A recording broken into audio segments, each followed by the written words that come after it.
Hello, my name is Sydney Marouk, and today I'm going to talk to you a little bit about the research Dr. Deole and I have been working on this semester, titled Culturomics Approach to Identify Halophiles in Edible Salts. Salts have been used in the food industry not only for the flavoring of foods, but also in food preservation. Salt's ability to act as a preservative is due to its ability to reduce the growth of pathogens and other microorganisms that can result in the spoilage of food products and illness. The preservation mechanism being limiting the amount of unbound water available so it cannot be used by microbes nor their chemical reactions. However, salt can also be the source of living microorganisms called halophiles, which are extremophiles able to grow in sodium chloride salt that may affect human health, especially the gut microbiome. We wondered about the presence of halophilic organisms in everyday table salts we consume or otherwise utilize, like in preservation or therapy. After all, if we are what we eat, we decided it may be smart to know what exactly are we eating. The body's microbiomes, oral and gut for example, play a large role in the health status of an individual.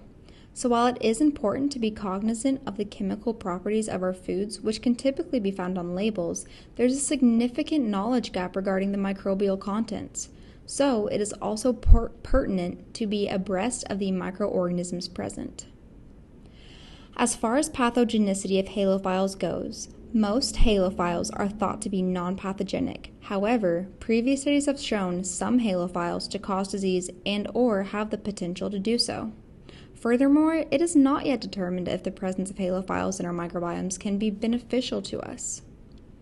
Genomic technology advances have alluded to the presence of halophilic microorganisms, many of which are actually mined from deposits found underground. With all the advancements in technology, previous studies have only identified DNA of these halophilic organisms in edible salt, but very little work has been done to actually isolate the organism from it. So, in this study, we used a culturomics approach to isolate and purify halophilic archaea in store-bought edible salt. We used biochemical tests and 16S ribosomal RNA sequencing to identify the organism as Halophyrax alexandrius. Our long-term goal of this project is to analyze the isolated halophilic archaeal strain from the edible salt for factors that govern colonization and interaction with the gut microbiome and the host. To conduct this study, we first purchased 5 different edible table salts and then dissolved them into a specially designed resuscitation buffer, bolstering halophile growth. Then, the dissolved salts were inoculated onto salt-enriched media, seen here in Figure 2, and were then subject to biochemical testing, which helped to phenotypically characterize the organism shown in Tables 1 and 2. For genotypic identification, we isolated DNA from pure culture, extracted and purified it using a DNA extraction kit. Then the 16S rRNA was sequenced to identify the halophilic microorganism.